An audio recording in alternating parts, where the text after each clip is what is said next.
Hey, what's up? What's up? Hey, I'm just saying. I'm just saying your booty's facing the camera. I don't know if you're okay with that. It's a little indecent, Mrs. Miss, I don't bite that. Yeah, okay. I have a lot of stuff out that I probably shouldn't have out with the cat walking around. I want to show you my first official Ryzen build, Ryzen Zen 2 build, I should say. I've done a lot of benchmarks, obviously, with those CPUs, but I haven't officially put together a build that I plan to use personally. And this, well, it's off frame. Wow, that kind of sucks.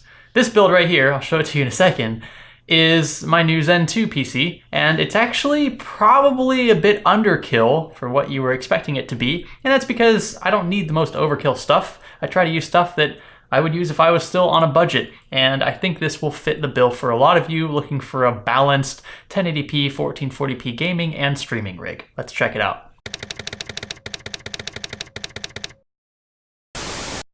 Some things are naturally flexible. I am not one of those things, and power supply cables aren't either until now. Fractal Design's Ion Plus Platinum power supplies pack their new UltraFlex DC cables for game-changing and effortless cable routing in even the tightest of spaces. And thanks to a modular design, you can connect only what you need. So yeah, Fractal made a power supply as flexible as Pepsi. And that's probably the most scientific conclusion I can come to. Check out their new Ion Plus Platinum power supplies, linked below. Whoa. Wait, hold on. No, do you guys really think I'm going to show you the build without showing the build log first? If I can help it, I'm going to show you the build log. So let's cut to that.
All right, I feel a bit better now. I hope you enjoyed the suspense, and I'll go ahead and slide over, give you a, nice good look at it from far away. Actually, I have the camera zoomed pretty far out here, so get you a more realistic looking shot. That's about right. And yeah, so you can see I went with it's kind of an average at this point graphics card, a 1070 Ti. I know I'm not in frame. Let's just ignore me. I just want to make sure that I'm talking into the mic here. I went with custom sleeve cables again. These are the ones we've used in several builds actually from CableMod. I like the black and silver. It looks really good with silver accents. We have the Corsair Dom Platts that are silver, of course. We also have silver accents on this X570 motherboard. This is the Aorus Master. I did actually flash the latest BIOS, which I think is F5G. I want to say it ends in G this time. And the good thing about that BIOS, there was really no difference in terms of performance that I could find, but G now lets us control the chipset fan. So before, I was complaining about some of these X570 chipsets running a bit loud with those fans atop them. They do need active cooling because they get pretty hot. So I decided to flash the updated BIOS that now allows us to control PCH fans, and I can tell you, without a doubt, it is significantly quieter now, especially at idle. It's pretty much silent, and then under load it gets to maybe 20-30% of max RPM, which is still rather inaudible, especially when other things in your system start ramping up and getting hotter. Those fans spool up and it all kind of gets lost in the noise. One other decision of mine was going with a stock fan. So this is the Wraith Prism. I think it rocks socks off of pretty much any other average build that I've put together before. And it's in one of my favorite cases, the H500 from MinZXT, and it has a capture card. It's not the best capture card, but it's still one that I use pretty much for, well, most live streams. I haven't been doing that recently because I haven't been using my old streaming setup, but I plan to use this one because I think it's better suited for that now with that 3700X in there and 1080p 60 with the AverMedia card. I'm not going to stream in 4K. I just don't think that's feasible. So 1080-60 is plenty for that. And yeah, am I missing anything else here? You guys did see that M.2 I put in the system. It's an NVMe drive. It runs pretty fast. I don't remember if it's a 4-lane drive or not, but you can find it linked below along with all the other parts that you've seen in this video so far.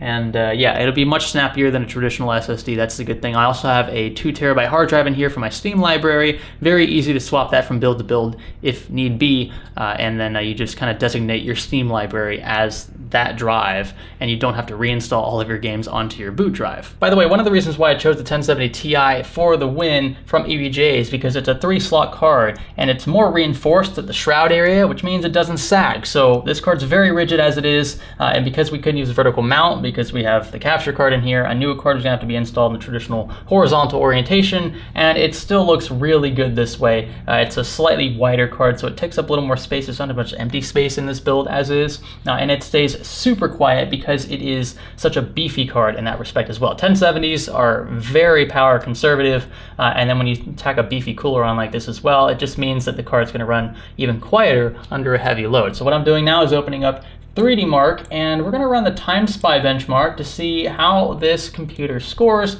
and compare it to some others out there in a similar price range. All right, you can see here our score in TimeSpy was 7,174. Our CPU score was 9901, and our graphics score was 6842. I went ahead and uploaded this score so we could compare with others, and apparently a score of 7174 is better than about 71% of all uploaded results, and this technically, according to 3D Mark anyway, classifies the PC as a 4K gaming PC, although I would not recommend playing many 4K games with this config. I would definitely bump the graphics card up to something like a 1080 Ti or an RTX 2080. A 1070 Ti, in my opinion, is a really good sweet spot for 1440p gaming. It's just that the jump from 1440p to 4K is so massive that it really starts to bottleneck the graphics card. And I haven't priced this PC out. I'm not sure exactly how much it costs, but I have it linked in the description. I have it the price at least included in the description along with the links for these products if you're interested. So with that, again, you can find links to all the parts in this particular build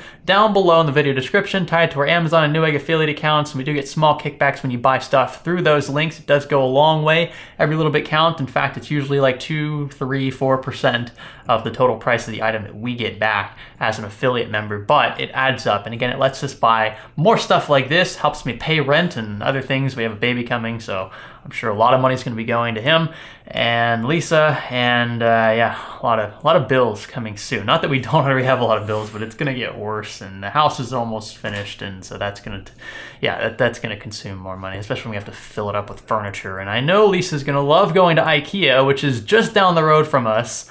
I'm going to make sure I go with her. She needs to be supervised in an area like that. If you guys like this video, click that like button. You can subscribe if you haven't already, become a member. I'd appreciate it if, yeah, I'd appreciate it if you just watched the video, to be honest. But if you become a member, I really appreciate you. And we're gonna be doing really cool stuff here soon. I do dedicated live streams for members every 2nd and 4th Saturday of every month. Yeah, So you get dedicated live stream users. There's only like 3 or 4 of us in the chat, so it's more one-on-one. If you like that kind of thing, you also get special emojis, icons, and whatever else helps float your boat. It's like $5 a month. You don't have to do it by any means, but it is an option for you if you want to get more involved. Thanks for watching again, and I will catch you in the next one. This is Science Studio. Thanks for learning with us.